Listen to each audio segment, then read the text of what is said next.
Hello everyone. अभी कुछ चंद घंटे पहले WHO के फेसबुक पेज से एक वीडियो रिलीज़ हुआ है जिसमें उन्होंने ये दिखाया है कि स्मॉल पॉक्स एपिडेमिक के टाइम पे बहुत मजबूती से एंटायर वर्ल्ड में ग्लोबली वैक्सीनेशन किया गया, जिस कारण से स्मॉल पॉक्स जो है इरेडिकेट हो पाया। और उन्होंने ये भी दिखाया कि अगर इतनी ही मजबूती से हम लोग कोविड-19 के टाइम पे एंटायर पॉपुलेशन को हम वैक्सीनेट करेंगे तो ये कोरोना भी इरेडिकेट हो पाएगा। ठीक है, अब आप लोग सोच रहे होंगे तो मुझे क्या प्रॉब्लम है भाई, जब स्मॉल पॉक्स इरेडिकेट हो गया तो वाई कांट कोविड। मैं क्यों कह रही हूँ कि से नो टू फोर्स वैक्सीनेशंस। भाई जब वैक्सीनेशन कारगर है ही, जब स्मॉल पॉक्स इरेडिकेट हो सकता है तो कोविड-19 क्यों नहीं हो सकता। देखिए, आप अगर मेरी बात ध्यान से सुनेंगे, साइंस को समझेंगे, आप समझ जाएंगे कि WHO जो एक विश्व स्वास्थ्य संगठन है जिसके ऊपर इतनी बड़ी जिम्मेदारी है विश्व के स्वास्थ्य की, वो किस तरीके से मैनिपुलेट करके फैक्ट्स रख रहा है। क्योंकि DNA का नाम आप सबने सुना होगा, मोस्टली आप सबने कब सुना है? सभी ने पैटर्निटी टेस्ट में सुना है DNA का नाम। तो DNA एक मटेरियल होता है, जीनोम मटेरियल, चाहे वो हमारे अंदर हो चाहे किसी पैथोजन बैक्टीरिया वायरस के अंदर हो, वो जेनेटिक मटेरियल कैरी करता है। हाइट कैसा होना चाहिए, हम लोगों का फीचर्स कैसा होना चाहिए, इवन डिजीजेस भी आप सुनते हैं कि जेनेटिकली ट्रांसमिट होती हैं। तो ये carries over genetic structure basically. And जब भी रिप्रोडक्शन होता है, पहले मैं ह्यूमन बींग्स में आपको एग्जांपल देके बताऊंगी तो आप समझ जाएंगे। एसेंस्टर और जो डिसेंडेंट है उनमें जब रिप्रोडक्शन होगा तो जो DNA है वो फोटोकॉपी करेगा। तभी जब आप पैटर्निटी टेस्ट कराते हैं तो आप देखते होंगे कि जो बच्चा है अगर उसका DNA अपने एसेंस्टर से मैच कर जाता है तो इसका मतलब वो ब्लड रिलेटेड है। तो this is the concept of DNA। जब भी रिप्रोडक्शन होगा तो DNA रिप्रोडक्शन के टाइम पे फोटोकॉपी करेगा।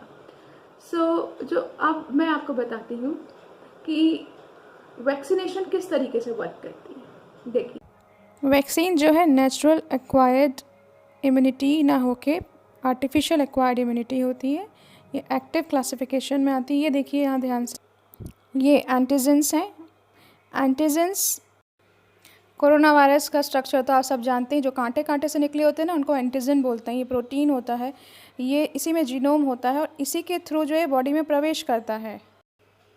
और हॉस्ट सेल की यानी कि हमारी बॉडी की जो एंटीबॉडीज़ हैं वो इन्हीं के साथ मिलकर एंटीजन एंटीबॉडी कॉम्प्लेक्स बनाती हैं और इसी एंटीजन एंटीबॉडी कॉम्प्लेक्स से हमारी इम्यूनिटी बनती है। These are the building blocks of our immunity. Vaccine के फॉर्म में हम डेड वायरस जो है बॉडी में डालते हैं और जब वैक्सीनेशन हो जाता है तो क्या होता है, देखिए आप जो देखते हैं कोरोना वायरस में एक स्पाइक जैसे होते हैं, उसको बोलते हैं एंटीजेंस।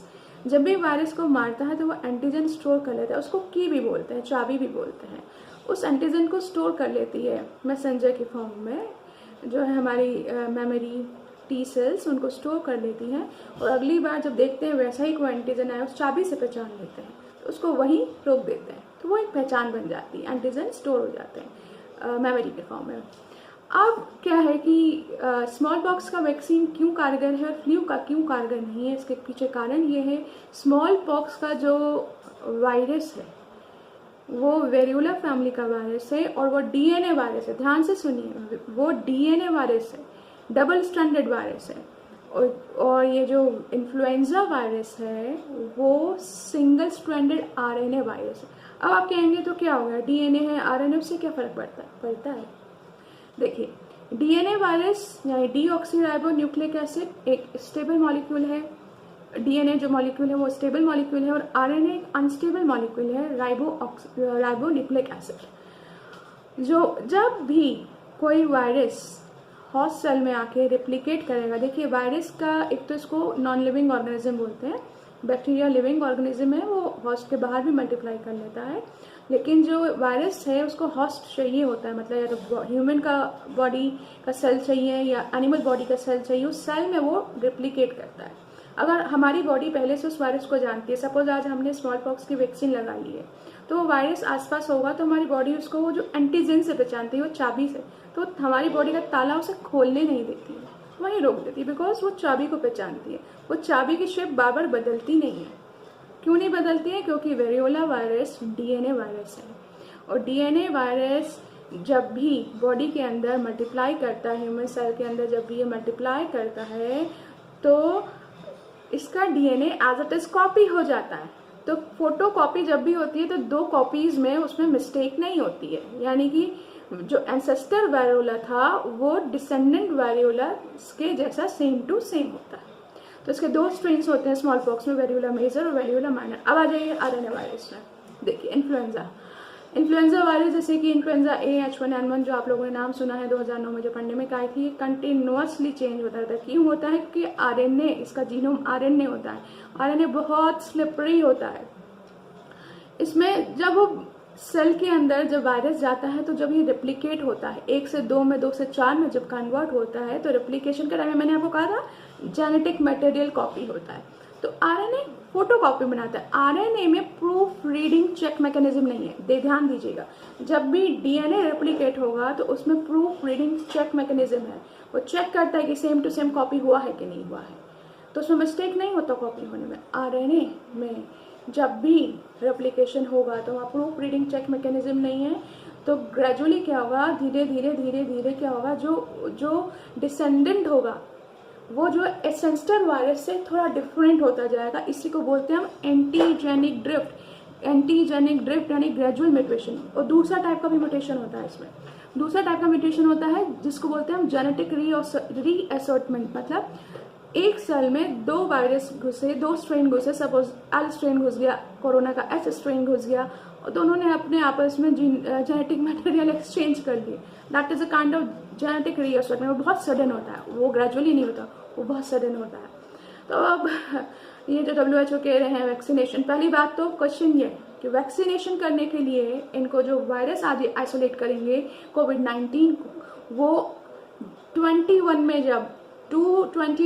में जब ये वैक्सीन आएगा तो कितनी बार म्यूटेट कर चुका होगा। उस वक्त इसका नाम कोविड-19 नहीं, कोविड-21 होगा। तो ये क्या आज वाले वायरस को, जो कोविड-19 को उन्होंने आइसोलेट करके वैक्सीन बनाया, क्या उस वक्त कारगर होगा? उसके बाद भी मान लीजिए इन्होंने बना लिया और वो म्यूटेट नहीं भी किया उस वक्त तक, बाद में म्यूटेट करेगा तो अगले साल के आपको इन्फ्लुएंजा नहीं होगा। आप किसी से भी पूछ लीजिएगा बाहर, अगर कोई आपके संगी साथी रहते हो तो फ्लू वैक्सीन्स हर साल लेनी पड़ती हैं। फ्लू शॉट्स इफेक्टिव नहीं होते। स्मॉल पॉक्स आपने एक बार ले लिया ना, दोबारा आपको लेने की जरूरत नहीं पड़ती। तो कितना बेवकूफ़ बना रहे हैं आप, सोचिए। बिकॉज आपको अगर नहीं पता होता तो आप यही समझते हैं हाँ भाई जो स्मॉल पॉक्स से डेडिकेट हो सकता है वैक्सीनेशन से, why not Covid? Covid is a influenza virus, it is a corona virus. 1966 की स्टडीज में इसका नाम आ रखा है। बेशक ये म्यूटेटेड फॉर्म है, इसको कोविड-19 बोले, but that is an influenza virus. ये पढ़िए 2016-2017 flu season saw a similar pattern of mutation, but in the NA protein, the part neuroaminidase protein होता है H1N1 में, part of the virus membrane where the antibody binds on the epitope was covered by the mutated viral strain. तो आपने देखा 2016-17 में भी जो similar pattern of mutation देखा गया था फ्लू वायरस में, इन्होंने लिखा the part of the virus membrane where the antibody binds or the epitope was covered in the mutual viral strain. Since the antibodies produced in response to the vaccine could not effectively identify the virus, the vaccine was ineffective for this mutated strains. In mutated strains के लिए vaccine ineffective हो गए antibody नए antigen जो produce हुई उसको पहचान नहीं पाई। ये देखिए आगे कैसे पहचान नहीं पाई, इस वीडियो में देखिए, अब समझ में आएगा आपको। देखिए नॉर्मली अगर म्यूटेशन ना होता तो ये एंटीबॉडी इन एंटीजन को पहचान के एंटीबॉडी एंटीजन कॉम्प्लेक्स बना लेती है और इसको अंदर नहीं जाने देती। जो इन्हें बोला ये स्पाइक्स जो एंटीजन होती हैं ये की का काम करती हैं।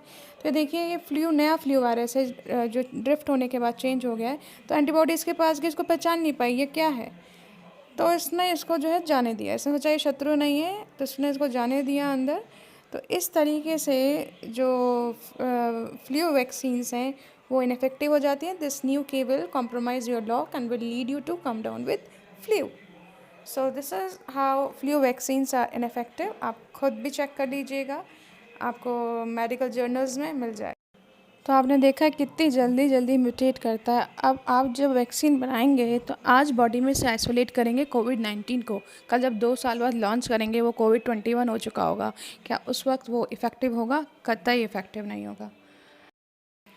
और एक बार खुद आज जो WHO बोल रहे हैं वैक्सीनेशन स्मॉल पॉक्स का इफेक्टिव हुआ तो ये भी रेडिकेट कर देगा कोरोना वायरस को. भाई स्मॉल पॉक्स का आपने एक बार लगा लिया तो दोबारा कोई वायरस रूप बदल के नहीं आ जा रहा है.